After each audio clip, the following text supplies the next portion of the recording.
Hello Mark, I'm Julia, number 18. I'm a freshman.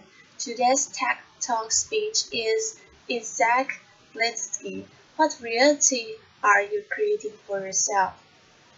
When Dorothy was a little girl, she was fascinated by her goldfish.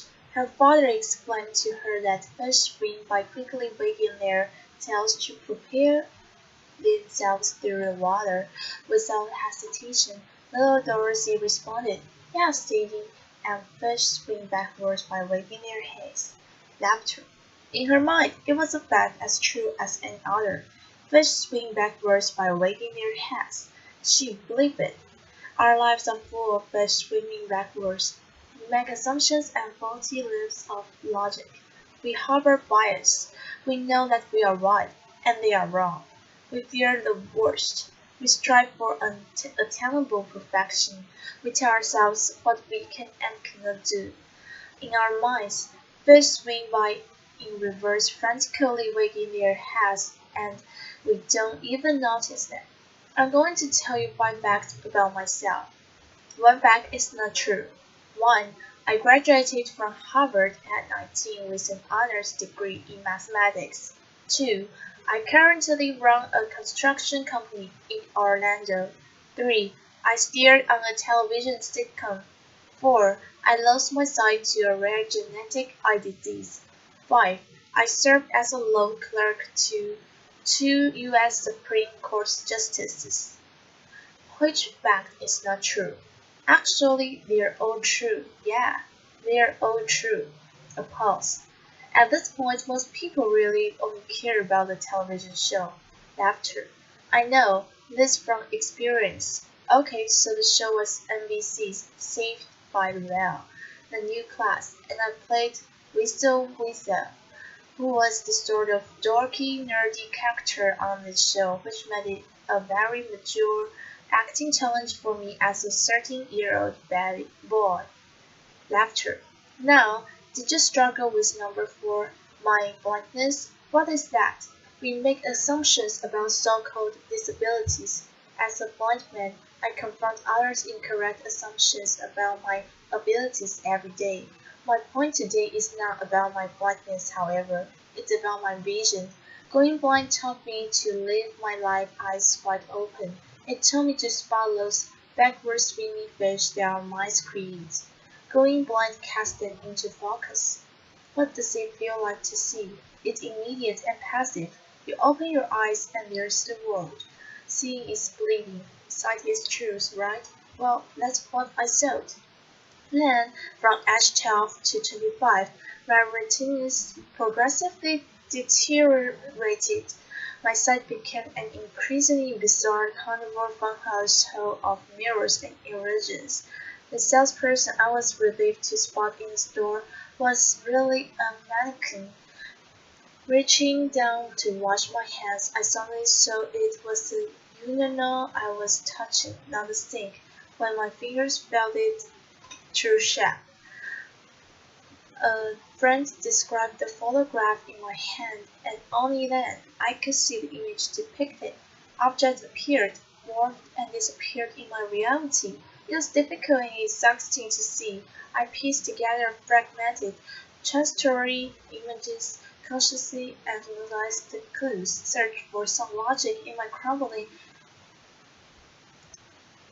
kaleidoscope until I saw nothing at all. I learned that what we see is not universal truth. It is not objective reality. What we see is a unique, personal, virtual reality that is masterfully constructed by our brain. Let me explain with a bit of amateur neuroscience. Your visual cortex takes up about 30% of your brain. That's compared to approximately 8% for touch and 2 to 3% for hearing. Every second, your eyes can send your visual cortex as many as 2 billion pieces of information. The rest of your body can send your brain only an additional billion. So sight is 1/3 of your brain by volume and can claim about 2/3 of your brain's processing resources. It's no surprise then that the illusion of sight is so compelling. But make no mistake about it, sight is an illusion. Here's where it gets interesting. To create the experience of sight, your brain references your conceptual understanding of the world, other knowledge, your memories, opinions, emotions, mental attention. All of these things and far more are linked in your brain to your sight. These linkages work both ways and usually occur subconsciously. So, for example, what you see impacts how you feel, and the way you feel can literally change what you see. Numerous studies demonstrate this. If you are asked to estimate the walking speed of a man in a video, for example, your answer will be different if you're told to think about cheetahs or tigers. A hill appears steeper if you just exercised. A landmark appears farther away if you're wearing a heavy backpack. We have arrived at a fundamental contradiction. What you see is a complex mental construction of your own making, but you experience it passively as a direct representation of the world around you. You create your own reality and you believe it. I believed mine until it broke apart. The deterioration of my eyes shattered the illusion. You see, sight is just one way we shape our reality. We create our own realities in many other ways. Let's take fear as just one example. Your fears distort your reality. Under the warped logic of fear, anything is better than the uncertain. Fear, fear fills the void at all costs, passing off what you dread for what you know, offering up the worst in place of the ambiguous, substituting assumption for reason. Psychologists have a great term for it, ovalizing laughter, right? Fear replaces the unknown with the awful. Now, fear is self-realizing when you face the greatest need to look outside yourself and think critically. Fear beats a retreat deep inside your mind, shrinking and distorting your view, drawing your capacity for critical thought with a flood of disruptive emotions. When you face a compelling opportunity to take action, fear lulls you into inaction and entices you to passively watch its prophecies fulfill themselves. When I was diagnosed with my blinding disease, I knew blindness would ruin my life. Blindness was a death sentence for my independence. It was the end of achievement for me. Blindness meant I would live an unremarkable life, small and sad, and likely alone. I knew it. This was a fiction born of my fears, but I believed it. It was a lie, but it was my reality, just like those backward swimming fish in little Doris's mind. If I had not confronted the reality of my fear, I would have lived it. I am certain of that. So, how do you live your life eyes wide open? It is a learned discipline. It can be taught. It can be practiced. I will summarize very briefly. Hold yourself accountable for every moment, every thought, every detail. See beyond your fears. Recognize your assumptions. Harness your internal strength. Silence your internal critic. Correct your misconceptions about luck and about success. Accept your strengths and your weaknesses and understand the difference. Open your heart to your bountiful blessings. Your fears, your critics, your heroes, your villains, they are your excuses, rationalizations, shortcut justifications, and your surrender. They are fictions you perceive as reality. Choose to see through them. Choose to let them go. You are the creator of your reality. With that empowerment comes complete responsibility. I chose to stand out of fear's tunnel into terrain uncharted and undefined.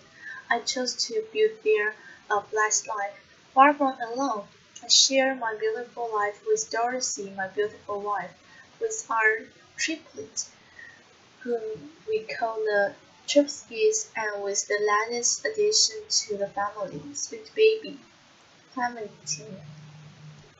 Sweet baby Clementine, What do you fear? What lies do you tell yourself? How do you embellish your truths and write your own fictions? What reality are you creating for yourself? In your career and personal life, in your relationships and in your heart and soul, your backward swimming fish do you break home? They exact control in missed opportunities and unrealized potential, and they engender insecurity and distrust where you seek fulfillment and connection. I urge you to search them out. Helen Keller said the only thing worse than being blind is having sight but no vision. For me, going blind was a profound blessing because blindness gave me vision. I hope you can see what I see. Thank you, a boss. Bruno Giussani, Isaac. Before you leave the stage, just a question. This is an audience of entrepreneurs, of doers, of innovators. You are a CEO of a company down in Florida, and many are probably wondering how they did to be a blind CEO. What kind of specific challenges do you have, and how do you overcome it? Isaac Lidsky. Well, the biggest challenge became a blessing. I don't get visual feedback from people. Laughter. BG. What's that nose there? IL. Yeah, so for example, in my leadership team meetings, I don't see facial expressions or gestures. I've learned to solicit a lot more verbal feedback. I basically force people to tell me what they think, and in this respect, it's become, like I said, a real blessing for me personally and for my company. Because we communicate at a far deeper level, we avoid ambiguities, and most important, my team knows that what they think truly matters. BG, Isaac, thank you for coming to Tech Talk. IL, thank you, Bruno. Pause.